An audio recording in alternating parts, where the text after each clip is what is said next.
আমি এক হতভাগা প্রবাসী।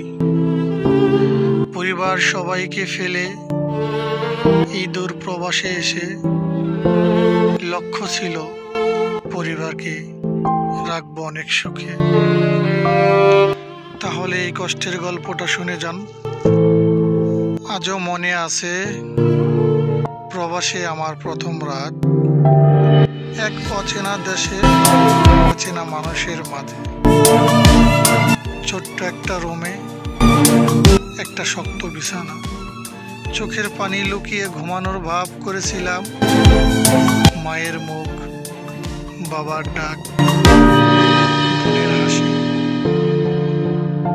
সন্তানের ইচ্ছা, সবকিছু মনে পড়ে যায়। কিন্তু জানতাম ফিরে যেতে পারবো না, কারণ আমার পেছনে একটা পুরো সংসার দাঁড়িয়ে আছে। সকালে ঘুম থেকে উঠে 12 ঘন্টা কাজ, না খেয়ে কাজ করেছি, কষ্টে দাঁড়াতে পারিনি, তবুও দাঁড়িয়েছি।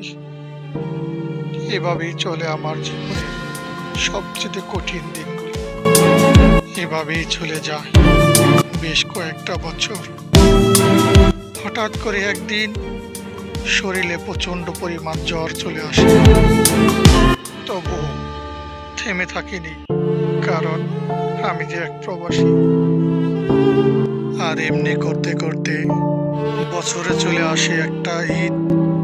সেই ঈদে কেনাকাটার জন্য পরিবারকে তাদের চাহিদা মতো দিতে হয় টাকা, কারণ আমার লক্ষ্য ছিল একটাই, পরিবারকে ভালো রাখবো, পরিবারকে সুখে রাখবো। আর এদিকে বাবা মা বৃদ্ধ হয়েছে, তাদের চিকিৎসার টাকা, তাদের খাবারের ব্যবস্থা, সবকিছু দায়িত্ব আমারই, কারণ আমি যে প্রবাসী। আমি শুধু একটা কথা বলতে চাই, আপনাদের সকলের কাছে একটা প্রশ্ন রাখতে চাই। আমরা প্রবাসী মানে কি শুধু পরিবারকে টাকা দেওয়া?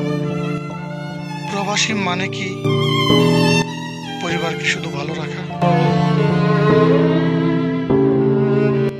মনে হাজার কষ্ট গিলে ফেলে একটা জীবন, তারই নাম প্রবাসী।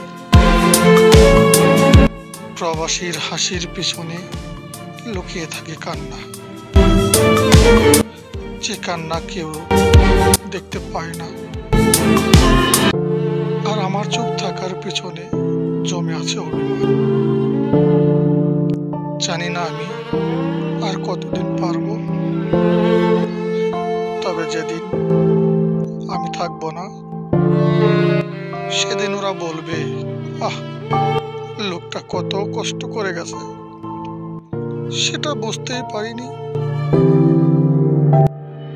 কখনো কখনো রুমের ভিতরে একা একা বসে কত অজরে কাঁদতে কাঁদতে দিন পার করছি, তবুও কখনো বলতে পারিনি, বাবা মা আমাকে ক্ষমা করে দাও, তোমাদের সুখের জন্য এসেছিলাম এই দূর প্রবাস। মা গো, তোমার স্বপ্ন পূরণ করতে এই দূর প্রবাসে কত কষ্ট করেছে। দিনের পর দিন, রাতের পর রাত, আমাদের মতো হাজার হাজার প্রবাসী পরিবারের মুখের হাসি ফোটানোর জন্য কত কষ্ট করে যাচ্ছে। মা গো, দিন শেষে গল্পটা কেমন হলো লাইক কমেন্ট শেয়ার করবেন। আমজাদ ভাই কাতার ইউটিউব চ্যানেলের সাবস্ক্রাইব করে পাশে থাকবেন। ধন্যবাদ।